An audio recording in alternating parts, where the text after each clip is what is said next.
Hey, what's going on, everybody? Welcome back to LibertyOneTV.com. I'm Joe Biggs, host of Road Right, and today we are joined by Omar Navarro. How are you doing today, brother? Good. Yeah, so how's it out there in California? How you doing? It's a nice sunny day. It's so hot over here right now. I don't like the heat. It's actually starting to cool off here in Texas a little bit. It's not feeling too bad at all. Yeah, surprisingly. Really? I was just in Texas. What was it 3 weeks ago? I was in Texas. I was fun. I went to Gilmer, Texas, and the Dallas area. I've never heard of Gilmer. I've been to Dallas a few times. I usually I like to stick to Austin and the surrounding areas where I can go hunting. I don't really ever go up that way. That's too big of a city for me. Yeah, it's pretty big. I didn't realize how long of a drive it would take to get from one place to another. So, Omar, tell us who you are for the people who might not know, what you're doing, what you're running for, and then we'll go into some other stuff after that.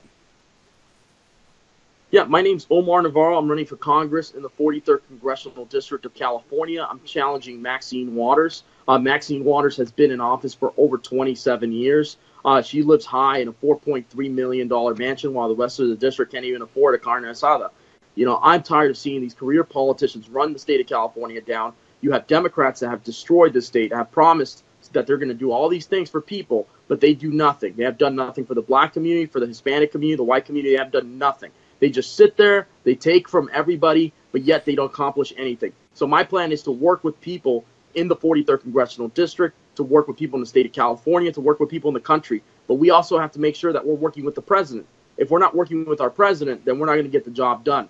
I think there's a lot of things that are happening right now in our state that need to be taken care of. When it comes to business, when it comes to supporting the Second Amendment, when it comes to supporting legal immigration, those are the three main issues that I'm going after, that I care about, that I'm inspired by. And what encompasses the 43rd Congressional District? What all places are in that?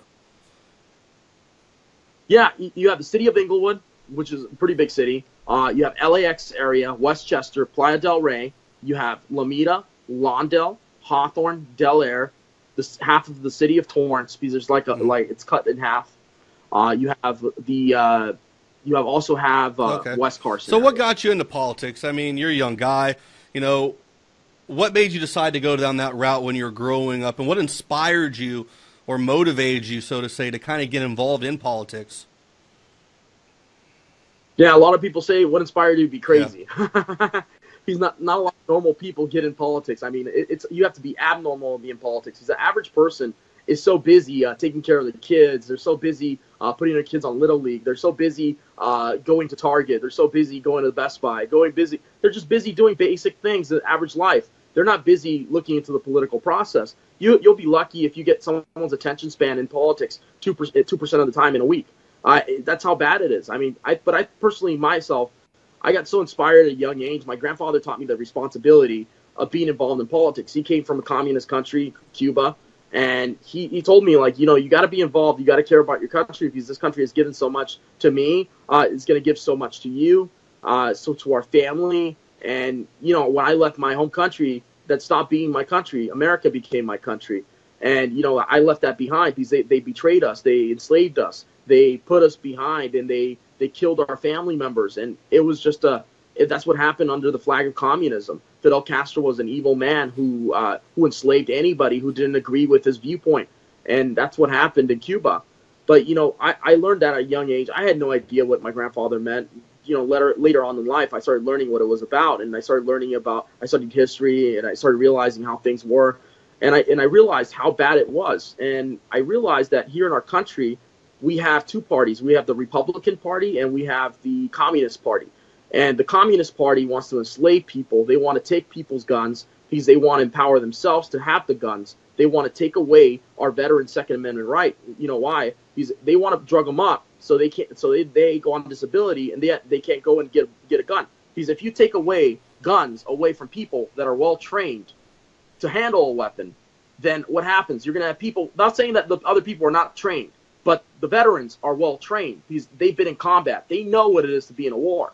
So if you take guns away from those people, then what do you have? You have other people that are qualified to hold a weapon that can empower the government, and then you take power away from the individual. And that's what's happening all over our country. You have veterans that are getting their rights taken away from by the government. and they're trying to push this agenda. I don't know if that happened to you, Joe, when you were in the military, if they tried getting you to go on disability. I'm not sure if that happened to you, but I've heard it happen to many other friends of mine, even to one of my cousins that serves in the Army. But it's happened. It happens. They try to get you to go on disability. I always try to avoid any type of shrink. I try to avoid any type of psychological evaluation, so to say. I was diagnosed with PTSD simply for the fact that I was in areas with a lot of combat. I had been blown up. I had been injured and things like that. So they kind of already diagnosed me with that because they're thinking ahead of time, like, all right, we know this guy's going to get it. But anytime they try to get me to go in to see these doctors, I put my mask on. I go, no, I'm good. I'm okay. Trust me, I'll be fine. Yeah. And that's what they do, though. That's what they do. They want to get you on something. So they get you on those drugs. They get you on those prescription drugs that have those adverse reactions and those side effects. And then they go, well, this could happen, so we're going to take these away from you. We're going to come in and confiscate this because we don't think that you're going to be able to handle yourself on this medication with these guns. You could be a danger to yourself and others. And that's a screwed up thing. And then here we have all these homeless veterans, but then we just give, free stuff off to everybody else that's just coming across illegally. It's amazing. Yeah, and that's what I see here in Los Angeles. I talked about it at the last event when you went to Trump National with me. And, I talked about it. There's a lot of homeless veterans that are out there. And what about them? What about the wives that, that have lost their husbands in war? What about them? And, I talk about it. I talk about how we're taking care of everybody else, but we're not taking care of our own. What could really be done to help diminish, in a sense, the homeless veteran population? I mean, what can be done to really help those people out, to reach out and try to get them back, I guess, into the workforce in a sense, or in some type of housing? I mean, what is there? Well, there are different solutions to doing it, though. You have, in Los Angeles County, we just passed a measure where we're giving $200 million towards housing, towards homeless. But, at the end of the day, I asked the city of Los Angeles, I said, how much of that money is actually going towards our homeless? And they couldn't give me a number. They were just telling me, well, we don't know. We'll have to find out once it passes. We'll find out how much we're going to spend. I've heard about that. I've heard that before. So we know that 90%. Yeah, I know we've heard that before many times. But administrative costs, 90% of that money is going to be spent on administrative costs. So you have 10% of it that's actually going to be spent towards actually helping out the homeless. So $180 million are going to be spent towards administrative costs. Really? Okay. $20 million towards the homeless. Okay, so $20 million. Well, okay, how much of that money is going to go towards public housing? Because that's what they're doing. They're spending most of that money on public housing. Why? Because they want people to be dependent on the government. So that way they can vote their way and they can continue to take away from the system and not get away from the system. That if I was using that money, if I was managing, I would figure out ways to actually help people how to get away from the system. I would actually invest in workforce programs where people can find jobs, they can get training, so they can apply for jobs, they can do better interviews, they can get more volunteer hours, they can intern. There's a lot of things people can do to strengthen their resumes, but we have to make sure that we're creating that opportunity for them to do that too. But we can't hand them money. We can't hand them free housing. We can't keep handing these things to people, because if we continue to hand things to people, what happens? They stay relying on the government for 30 to 40 years, and they never get a job. So there's a lot of people who are competent, who are in public housing, who can work and are not working. I've seen people with disabilities working at Ralph's, at Target, working for small businesses. I've seen people with disabilities doing. Why can't some competent person Democrats want to work that has 2 feet? Democrats want to keep people on the Democrats want to keep people on the plantation. They want to keep you enslaved. They want to keep you in the system, because as long as you're in the system, they can control you. Hey, I gave you this place, man. You got to vote for me. So you got to scratch your back, you scratch mine. You do this. Hey, and if you screw up, they put you in the prison system, and then they control you there. I mean, it's just like once you're in that system, you're stuck, and it's hard to get out. And it's amazing that these areas that have been controlled by Democrats for so long, and people have been oppressed, and they're coming out and they're speaking out about this oppression, they don't vote the other way. They continue to vote for their enslavement by the Democrats, and they never think, I keep voting for these people, nothing changes, the same thing continues to happen. And what can I do to make a better difference? Well, I mean, vote for the other guy. Vote for the Republican or something. Vote for something else and at least give it a shot. Yeah. Make a different choice, yeah. Yeah, and that's the thing. You know, you have a lot of people that are just voting for these incompetent people who promise this, that, this, and that, and yet they don't do anything. They just sit there and watch their state fall apart. I mean, if you go to California, we look like a third world country. Not yet, but we're looking like one. Because there are parts in California that you go into, you see streets that haven't been paved in years.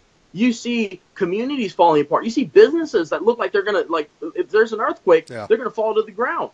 I mean, it's seriously concerning. And I'll tell you this, businesses are not going to invest in a community that doesn't take care of itself. If a city is not investing in itself, why is the business going to invest in the community? I see it as a double standard. A business will always invest when they see the city cares about its community. If they see the streets getting paved, if they see things getting cleaned up, if they see graffiti getting taken away, the business will be like, wow, we got to up our game here. We got to invest in our future because I mean, this city's going to take off and we're going to be behind and we got to start putting money into it. And that's what they're going to do. They're going to invest. They'll invest because they'll see that you're taking that risk too. So if they see that you're taking that risk and that you're trying and you're doing something, they'll do that. And that's how business works. I mean, all over California. I was in the city of Hawthorne not too long ago. And in the city of Hawthorne, there's a mall across the street from a beautiful police department. Beautiful police department. I mean, they have a nice police department there. And it's huge. It's like five floors. It's big. That police department wasn't there 14 years ago when that mall closed down across the street from it. And the mall closed down. And what happened was that the mall closed down because there was gangbangers there. There was drug dealers. There was all this crime happening. And that mall was like a cesspool of crime, especially in the parking lot. That's what was going on in there. So they ended up shutting down the mall, and they ended up getting rid of it and everything. So that mall has been sitting there for so many years. No development has happened for it. They haven't even opened it back up. Nothing. There's nothing. There's no business that's been generated from it. There's no jobs been created by it. They've been closed down for 14 years. And when I looked at that, I looked at a potential business that can bring business, bring tax revenue to the city of Hawthorne, that can bring jobs to the city of Hawthorne. And I look at it as like, and it brings something for the community, where the community can go and have fun and enjoy. But the city is not doing anything about it. Yet they have a nice police department across the street. Yet the city council hasn't had common sense to say, hey, maybe we should open that mall back up. We should figure out a way to bring business back into Hawthorne and create all these jobs. But they're not doing that. They don't want to do that. Why? Because they want people relying on the government. And that's what's happening all over. You have city councils, the majority of them are Democrats, and they want to use people. They want to stay in office. They want to abuse the system. I mean, you have one mayor that was in the city of Hawthorne that that had some serious allegations against him for outlandish spending in the city. He had like a chandelier that costed $10,000-$15,000 in the city hall. Why the hell are we spending $10,000 to $15,000 on a chandelier? I mean, it's outrageous spending that's going on from city to city, especially in California. They need to spend some of that money on trying to figure out how to lighten up that traffic load. That stuff's ridiculous out there. Yeah, I agree 100%. We are a growing population in Los Angeles. I mean, Los Angeles County, we have so many people here.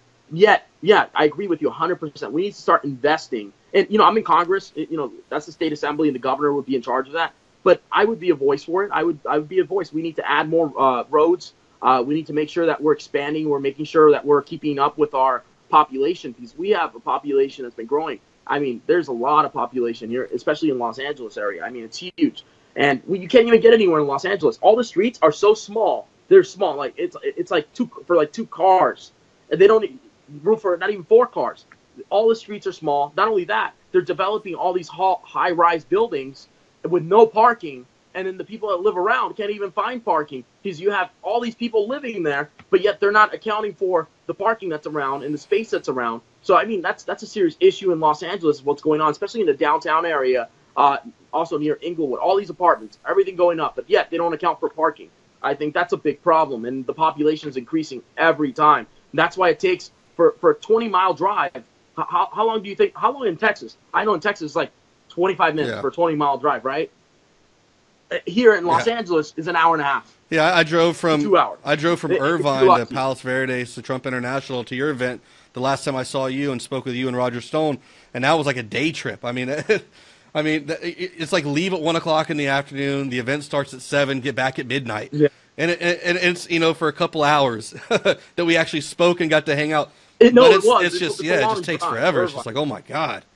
But since I you have no idea. You're like, so last time I saw you, you announced that Roger Stone was going to be helping you out in your campaign. So let's get into that. How's it been working with Roger Stone? Actually going to have him on later today for another show. And what's it like working with Roger Stone? How's the campaign going? And let's talk about Mad Maxine Waters some too as well. Okay. Yeah. Well, Roger is a great person. I really I admire him in a lot of ways. I mean, Roger is one of those guys that's just like very easygoing. And for me, it's like as a person, I'm a non-traditional candidate, and that's what I tell everybody. I'm not the traditional candidate. It's PC. I'm a non-traditional candidate. I'm not afraid to say things. I'm not afraid to kind of rough up feathers a little bit, to be a little bit provocative, other than most candidates that they are. But Roger is like that. Roger is very provocative himself. He says things that will stir people up. And that's what I admire about him, that he's a guy that's not afraid to say what he's got to say. And at the same time, I do the same thing. And I respect that he allows me to be me and allows me to be me as a candidate. Because once you start censoring people, telling them what they can and can't say, that's when you have problems. And that's when you have your campaign derails.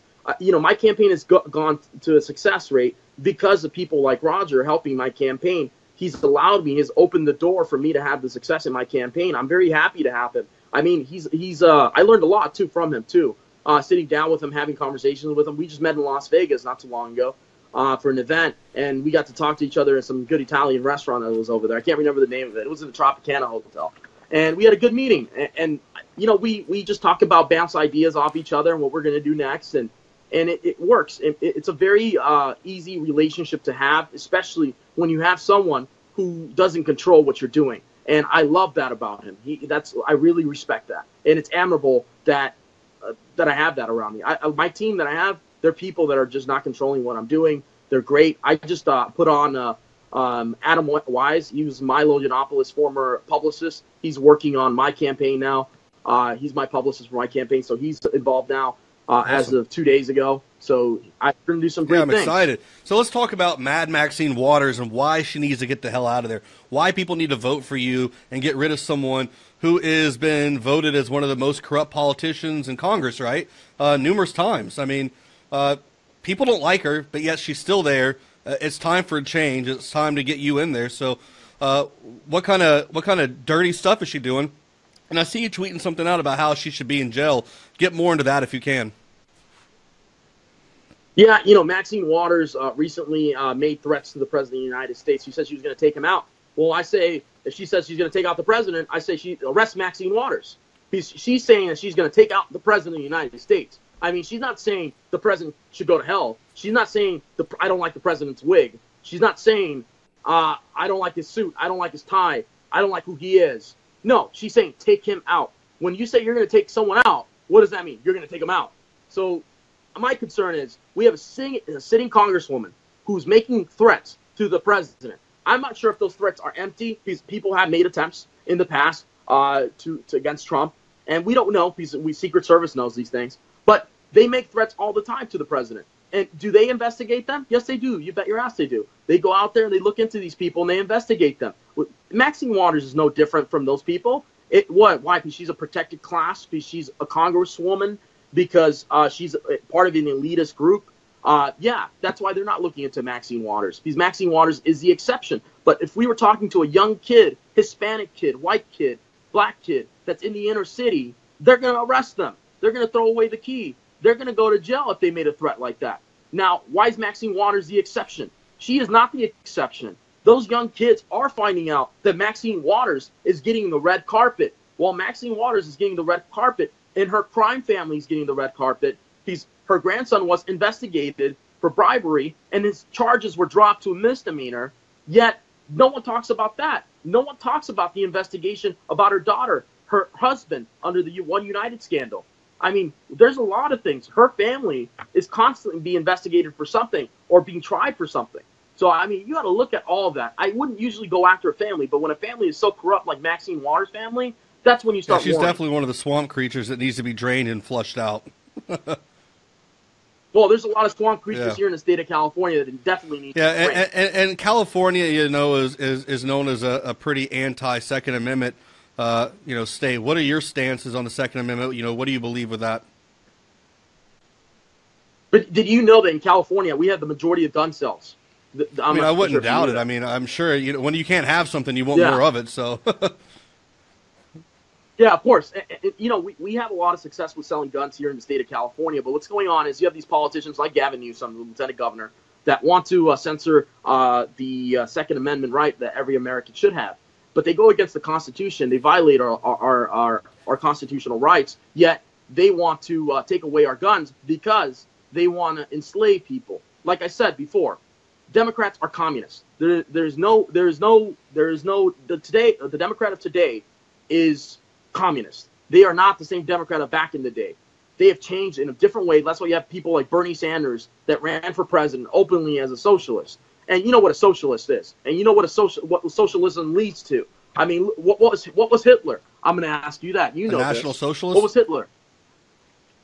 Exactly. So I mean, at the end of the day, we have these people in our government now, and not only that, in California, they're starting to hire communists now. That people can flaunt the communist agenda now in our government, and they can actually work it and get jobs being communist. Not only that, you have five-horned demons that can be teaching kids at school in a public library. That's disgusting. I don't know if you saw the case of the five-horned demon that was teaching those kids in Long Beach.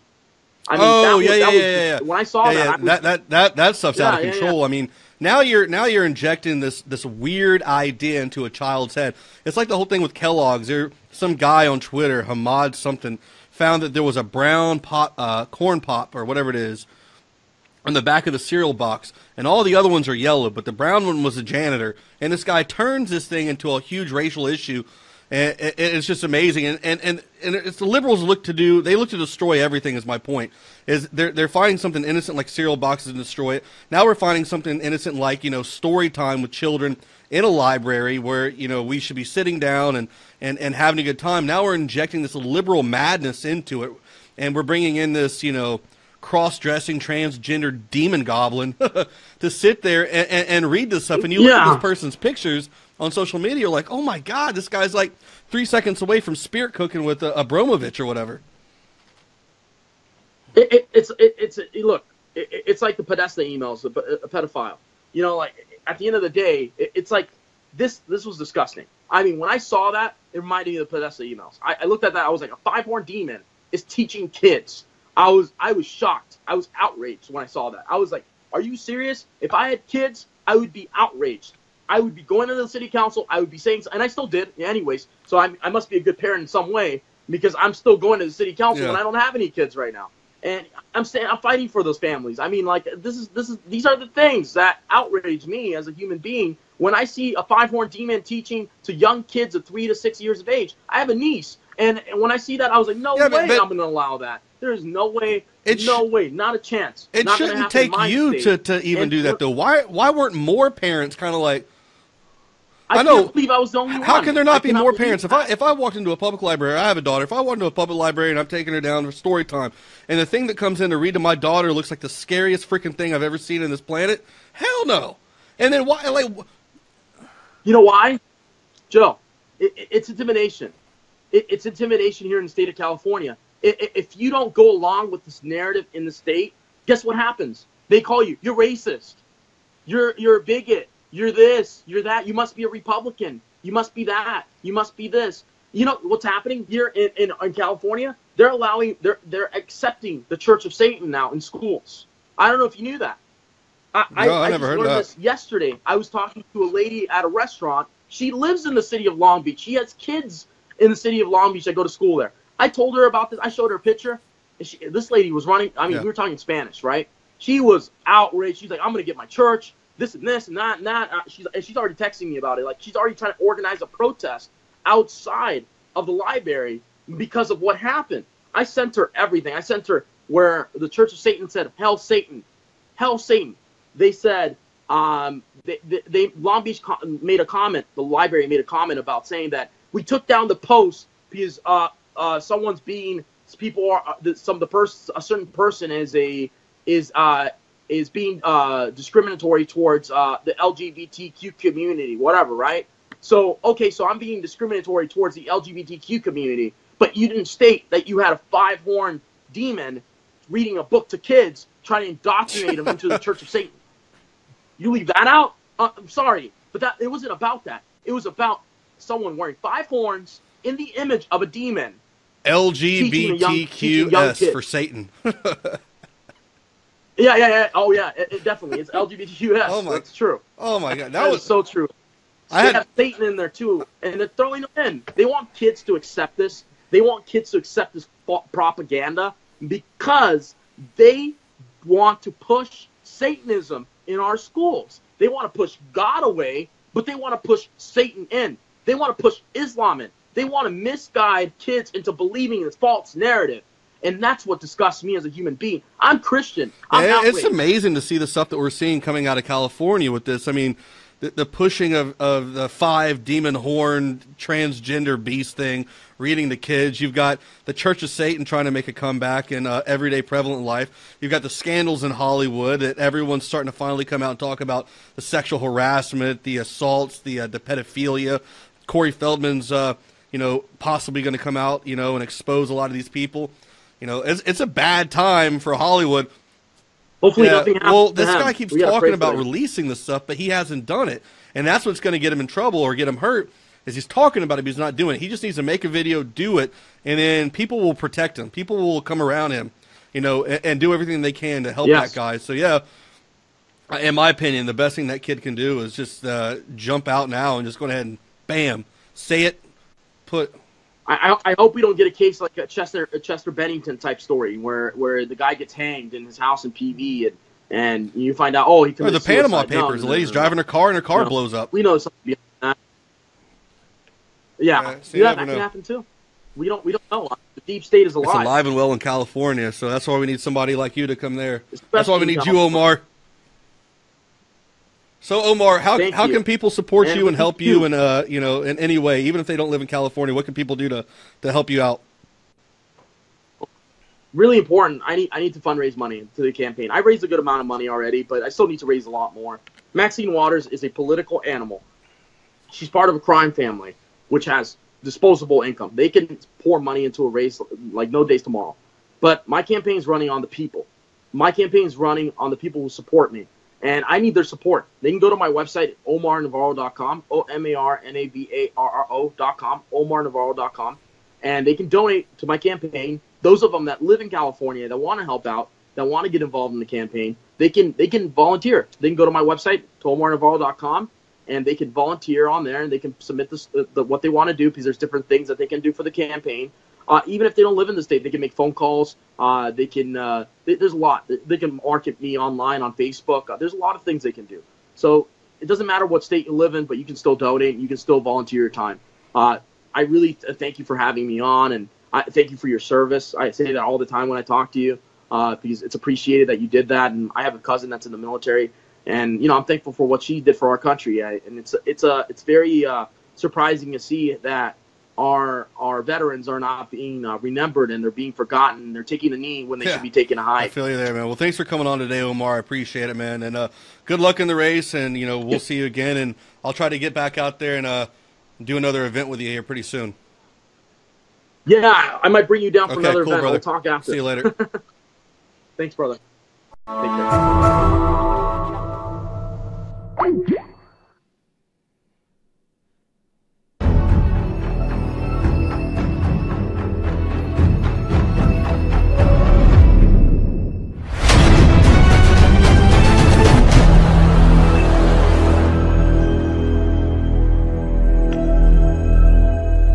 Hey, what's going on, everybody? This is Joe Biggs with LibertyOneTV.com, and this is Rogue Right.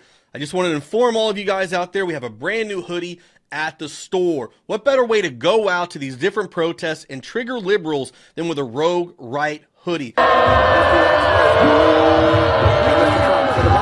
It's going to be a great conversation starter. The lefties are going to hate it. You're going to love it. We're going to see great footage. It's going to be fun, and you're going to have a good time. And speaking of having a good time, go to LibertyOneTV.com and sign up today. Use promo code ROGUE, R-O-G-U-E, and that'll get you in the door to all the great content that we have. If you're not yet a subscriber, that's okay. But you should think about becoming one, because what we're going to do is break down the news in a way that the left stream media is refusing to do it, to bring you the truth, to bring you eyewitness accounts of people on the ground behind all these cover-ups that we see, to bring you the breaking news, the way the people are seeing it and the way it's meant to be reported, while also adding commentary and talking about other things that liberty-loving, patriotic Americans want to hear about. Second Amendment issues, First Amendment issues, what's going on with our great President Donald Trump, what's happening around the world, what's going to go on with North Korea, what's happening with tax reform. We're going to be breaking it down here. Go to LibertyOneTV.com, pick up your hoodie today,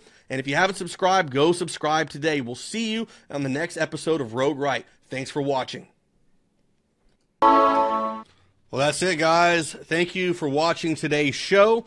This was the second half of my show with Omar Navarro, and later on this afternoon I'm going to be interviewing Roger Stone, and that should be up by tomorrow. So that'll be exciting. That'll be good. Love Omar. Love talking to him. Great guy. Met him a few times. I was at Politicon with him.